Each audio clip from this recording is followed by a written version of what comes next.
We are looking at west. We're looking at mountains. If you went high enough over there, if it was clear enough, we would see the top of the city and its mountains. Okay? But the visibility is not so great. It's okay. But what we... Thank you, that was very nice. But if you look down here, you're going to see some buildings. You see buildings and fields and stuff. That is Kibbutz Gadot. In the 50s and 60s, Kibbutz Gadot, sitting over there in what's known as the Hula Valley. That's the valley that goes way up to the top. We're going to be at the top of the Hula Valley in our kibbutz, and it goes all the way down to the Kinneret Sea, which is not talk about that, but so 50s and 60s, the Syrians would rain down on top of Kibbutz Gadot rockets. Right? This was a border. This is a border kibbutz. And they suffered greatly. They couldn't plow their fields without the danger of being hit by rockets or small gun. Probably Russian, no, most certainly Russian made. In the 60s, especially in 66, it became very, very tense. And in one day in 1966, 1,000 shells fell on the kibbutz. This isn't like the Gaza, where they shoot missiles and hope that they'll get to an Israeli settlement. This is like being in a carnival and having a rifle in hand and trying to pick off the ducks. That's all it is. Why didn't they just pack up and move? Okay. All right. Alan asked the best question. Let's see. Eric, did you hear it from over there? I didn't Right? hear it. Okay, somebody want to repeat his question because it was really, really important. Why didn't they just pick up and move? Why didn't they just pick up and move? Why do you live in such a place? Well, you know what? People tell that this is so how can you live in a place that's immoral? If we, all right, I'm kind of picking on you, Alan, which I forgive, but you could say that about every settlement in Israel. Well, they could just move up there. We're under Iranian threat all the time. It's all a question of proportionality, right? We could move way over there. We wouldn't be out of rocket range there. Kibbutz Gadot isn't the only kibbutz. All the kibbutzim up in this valley. Well, we're going to give up that valley. We're just going to say the Syrians win and that's it. Oh, were they fighting back at all? Yeah, we gave back, and occasionally our planes would come up and drop them off a little bit of a surprise, and then they would complain to the UN. That's what's called, that's the definition of chutzpah. Yeah. Right?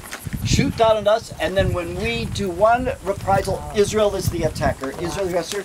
We've had that since the creation of the state until now. Right? We get that all the time. Israel is the aggressor no matter what. Now we up. Does the UN call for that? Yes. Absolutely. So They're all on it. now we fast forward to June of 1967. Okay? When Israel, under threat from Egypt, and I don't want to go into the whole beginnings of the war because it'll take us far afield, but Israel takes out 2/3 of Egyptian air power within minutes. Within minutes. That begins what we call the 6-Day War. You all know that on the second day of the 6-Day War, Jordan, who we begged to stay out, right, captures the UN place. That was near the promenade where we stood. Is that just yesterday? No, 2 days ago. Okay? All right? And therefore, they got involved in the war, and we fought back, and the result goats we talked about before.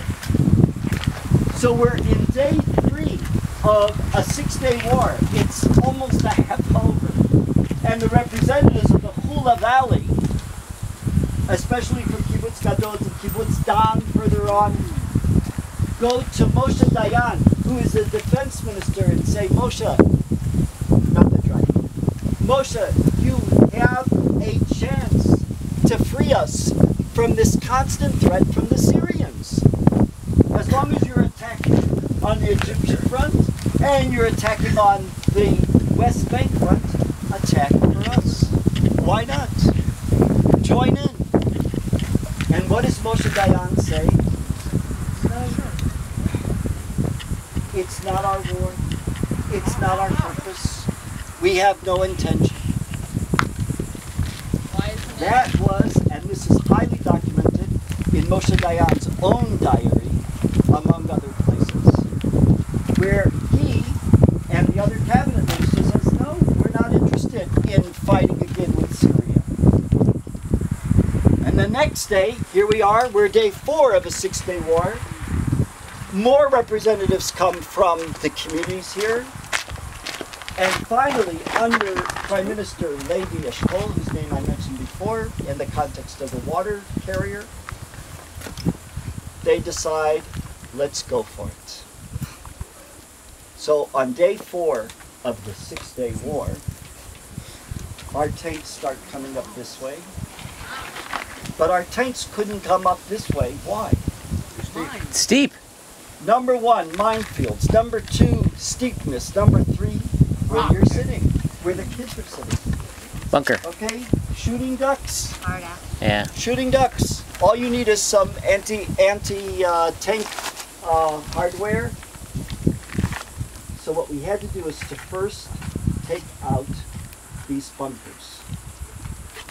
How did we know to do that? Mirage jet. Doesn't look like it. Looks like they survived. This man. Mirage. His name was Eli Cohen. Sounds like a Jewish name. Eli Cohen was born in Egypt. I don't know, remember the date.